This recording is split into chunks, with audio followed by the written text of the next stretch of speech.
Anti ഇന്നും മാന്തളല്ലേ കിട്ടിയേ? ആ ഇന്ന് മാന്തളാണ്. ഇന്ന് മാന്തൾ തേങ്ങ അരച്ച് കറി വെച്ചതാ. ബേബീനൊന്നും കാണിക്കാൻ പറ്റിയില്ല. കാണിക്കാം അല്ലേ? എന്ന് വിളിച്ചപ്പോൾ വന്നില്ല. ഭയങ്കര വാശിയിലാന്ന്.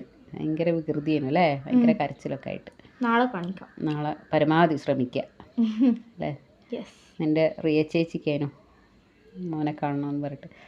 അപ്പോൾ ഇത് വെണ്ട മെഴുക്ക് പുരട്ടി, പിന്നെ സോയാബീൻ, ഇത് കയ്പ മുളകിട്ടത് കേട്ടോ. കയ്പ മുളകിട്ടത്, സോയാബീൻ. മാന്തക്കറി കുഴപ്പമില്ലേനു അല്ലേ? ടേസ്റ്റ് ഉണ്ട്. പിന്നെ പപ്പടം. പപ്പടം ഉണ്ട്. ന്യൂസിൻ്റെ പപ്പടം. അധിക ദിവസം പപ്പടം ഉണ്ടാകലുണ്ട് അല്ലേ? അപ്പോൾ ഇത്രയേ ഉള്ളൂ. ബൈ.